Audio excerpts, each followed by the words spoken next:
Good morning, everyone. Welcome to Wizard Educational Institute. সদায়ৰ দৰে আজিও আমি কিছুমান ইম্পৰ্টেণ্ট কাৰেণ্ট এফেয়াৰ্ছ টপিক্স আলোচনা কৰিম। আজিৰ প্ৰথম টপিকটো ইকনমিক্স টপিকৰ পৰা আছে।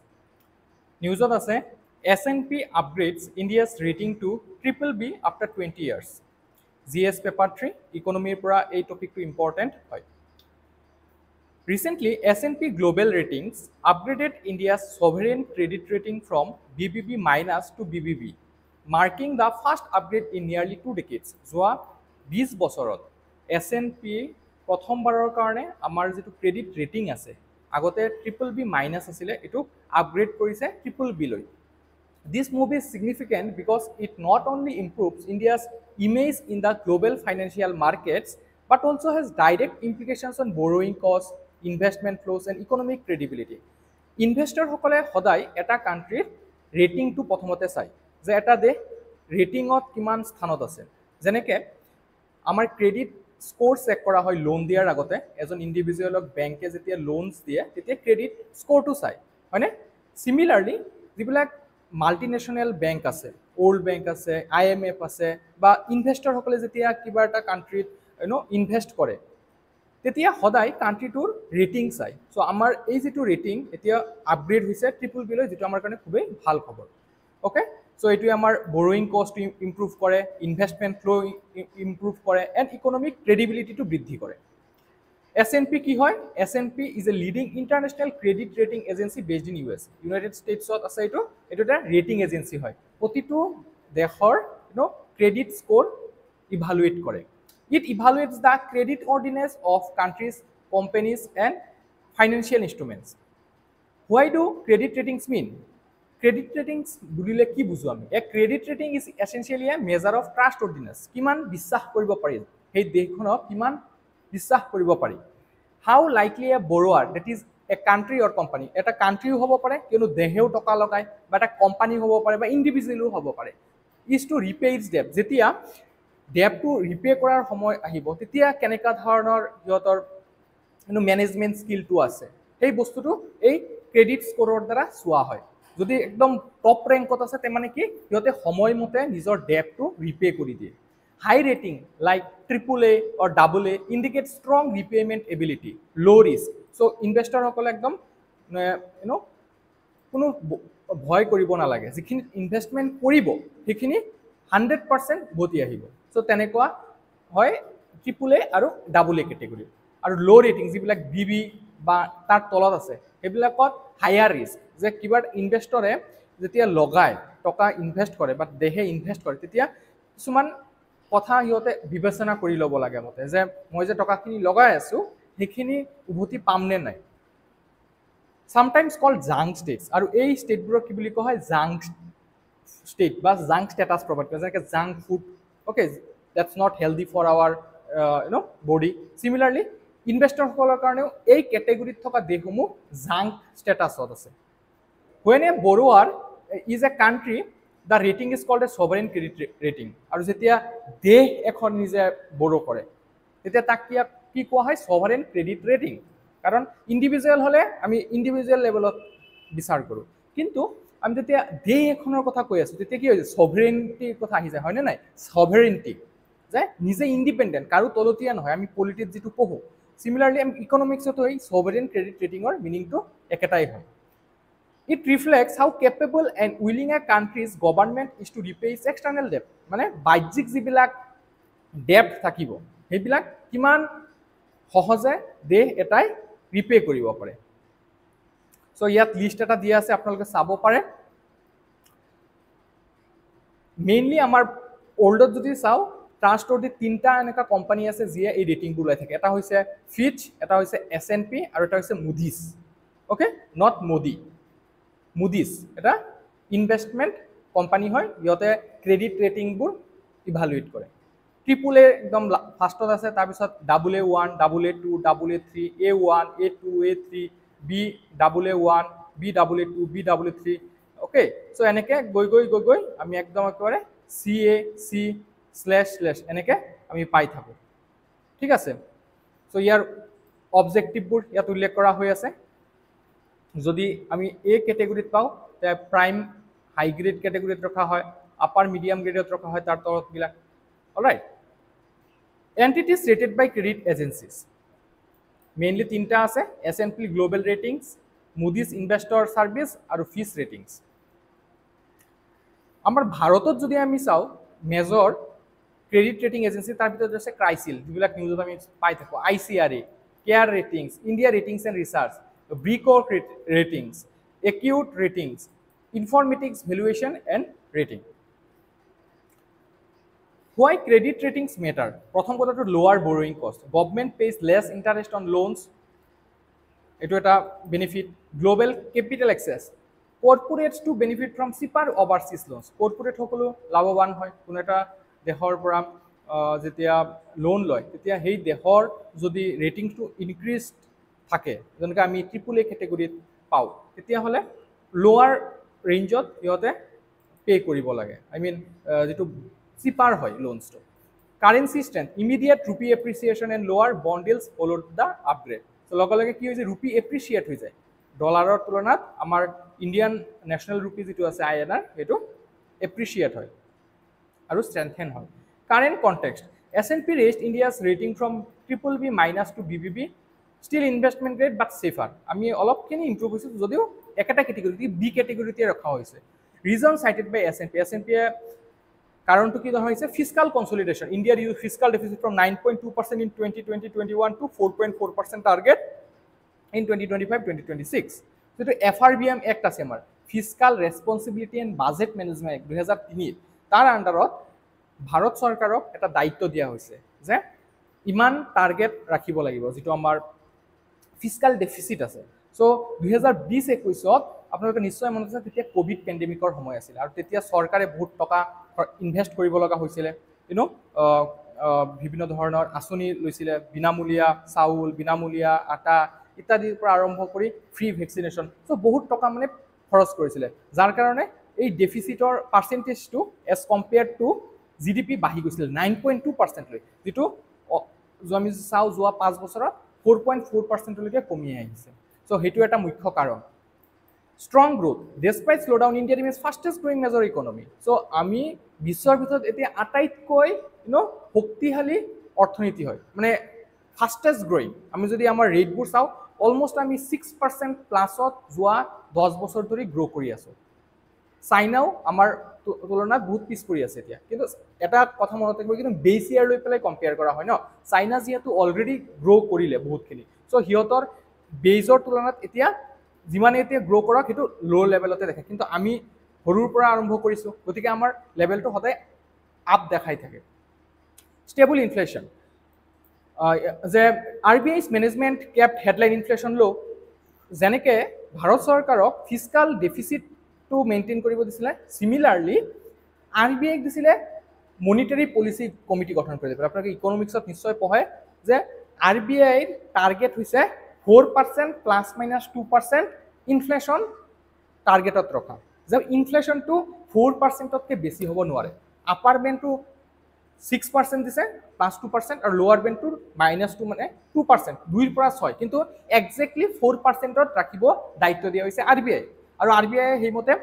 বহুতখিনি কাম কৰিছে আৰু সফলো হৈছে আমি দেখা পাও যে retail inflation 2.3% and 4.6% of wholesale price index আছে debt management commitment to reduce debt to GDP from 57.1% to 49 to 51% during 30-31 এইবাৰৰ বাজেটত 2025-26 চনৰ যেটো বাজেট আমাৰ Nirmala সীতাৰমণজীয়ে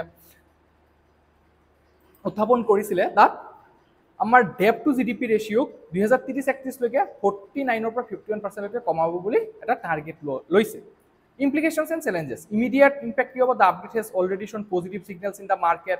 Government bond yields decline. The Indian rupee has strengthened compared to American dollar. Future potential কি কিবা rating agency S&P hinted at possibility of a further upgrade. S&P কৈছে যে ভৱিষ্যতে আৰু আপগ্ৰেডেশন কৰিব পৰা সম্ভাৱনা আছে। Condition: the combined fiscal deficit of central plus state must fall structurally below 5% of GDP. This would enhance India's credibility and reduce its cost of global capital even more. এতিয়া আৰু কি কি সমস্যা আমাৰ সন্মুখত আছে কি কি প্ৰত্যাহ্বান আছে According to S&P's forecast, fiscal deficit is expected to be 7.8% of GDP in 24-25. It may gradually reduce to 6% only by 28-29, still above the desired 5% threshold. Hence, achieve the benchmark will require serious fiscal reforms, including better tax buoyancy, controlling subsidy burden, rationalizing center-state fiscal dynamics, etc. Solution কিছুমান দিছে যেনে sustain fiscal discipline, boost nominal growth, inflation management, structural reforms, and stronger data transparency. এই টপিকটোৰ পৰা এটা UPSC প্ৰিলিমছত question আহিছিল 2016 শুদ্ধ উত্তৰটো আপোনালোকে কমেন্ট সেকশনত জনাব। আৰু এটা কুৱেশ্যন দিয়া হৈছে which of the following is a credit rating agencies? Very easy. Fitch দিয়া আছে, Moody's দিয়া আছে, Dominion bond rating agencies. So কোনকেইটা শুদ্ধ হয় আপোনালোকে কমেন্ট সেকশনত জনাব। তে আমি নেক্সট টপিকটো লৈ যাওঁ। নেক্সট টপিকটো আছে এনভাইৰনমেন্টৰ পৰা। Nature's tiny helpers, how microbes can combat plastic pollution. So আমি প্লাষ্টিক প্ৰদূষণৰ বিষয়ে পঢ়ি থাকোঁ, আমি কেনেকৈ সমাধান কৰিব পাৰোঁ, সাইণ্টিষ্টসকলে বহুত দিন ধৰি ইয়াৰ ওপৰত ৰিচাৰ্চ কৰি আছে। চ' ৰিচেণ্টলি কিছুমান মাইক্ৰবছ পোৱা গৈছে, অনুজীৱ, যিবিলাকে এই প্লাষ্টিকবোৰ খাই পেলায়। অ'কে, চ' সেইটো এটা আমি সমাধান বুলি ক'ব পাৰোঁ। The scientists are exploring microbial enzymes as a sustainable way to tackle global plastic pollution. Recent studies highlight microbes like Ideonella saccharomyces capable of degrading PET plastic effectively. So আমি অলপ এই স্পিচিছটোৰ বিষয়ে জানিম যে Ideonella saccharomyces কি হয়। A special bacterium discovered in 2016 in Japan near a plastic recycling facility. So জাপানৰ এটা প্লাষ্টিক ৰিচাইক্লিং ফেচিলিটিৰ ওচৰত এটা বেক্টেৰিয়া পোৱা গৈছিল, নামটো হৈছে Ideonella saccharomyces, known as the plastic eating bacteria. So এইটোৰ এটা ফিচাৰ কি হয় যে এইটোৱে প্লাষ্টিকবিলাক খাই পেলায়। It can degrade PET plastic commonly use in bottles and food packaging. আমি যিবোৰ ৱাটাৰ বটলছ, ফুড পেকেজিঙত পলিথিন ইউজ কৰোঁ, সেইবোৰ খাই পেলাব পাৰে। This discovery was a turning point in microbial research for solving plastic waste. Characteristics of Ideonella saccharomyces is a tiny gram-negative bacterium হয়, এইটো rod shape, moves with one tail. পিকচাৰটো দেখা পাইছে আপোনালোকে। চ' এই শেপৰ হয় and does not make spores or pigments. It is very small, about 1.2 to 1.5 micrometer long and 0.6 to 0.8 micrometer wide. Looks like a small stick under the microscope. Loves moist, oxygen-rich soil and sewage sludge, making such areas its natural home. Use plastics like food, converting them into simple molecules. Some can degrade polypropylene and polystyrene by 20% in just 28 days without pre-treatment. Important কি হয়? Obviously, it offers a natural solution to plastic waste. Naturally, আমি কোনো artificial solution বিচাৰা নাই, এইটো naturally available আছে। এই বেক্টেৰিয়াবোৰক যদি লগাই দিয়া হয় প্লাষ্টিক খাবৰ কাৰণে, তো কিছুদিনৰ ভিতৰতে আমাৰ যিবোৰ প্লাষ্টিক থাকে সেইবোৰ নাইকিয়া হৈ যাব পৰিৱেশৰ পৰা। Can break down PET to environmentally safe building blocks, helps move towards a circular economy, very important. Where waste can be reused, আমাৰ যিবোৰ waste আছে সেইবোৰক আমি reuse কৰি আছোঁ। চ' এইটো এটা circular economy example হয়। Inspire scientists to look at other microbes for degrading tough plastics. পেটৰ ফুল ফৰ্ম কি হৈছে? পলিথিলিন টেৰাপথেলিন। এইটো মোষ্ট কমন প্লাষ্টিক হয়, যিবিলাক বটলত ইউজ কৰা হয়, পেকেজিঙত ইউজ কৰা হয়, টেক্সটাইল প্ৰডাক্টছত ইউজ কৰা হয়। ইয়াৰ ফিচাৰ হয় যে ইট ইজ ডিউৰেবল, বহুত দিনলৈকে টিকি থাকিব পাৰে, light weight and cheap, but it does not biodegrade easily. তো ইয়াৰ এটা নেগেটিভো আছে, যদি কিবা এটা বস্তু পজিটিভ আছে নেগেটিভো থাকিব সদায়। তো নেগেটিভটো কি হয় যে এইটো সহজে বায়'ডিগ্ৰেড নহয়।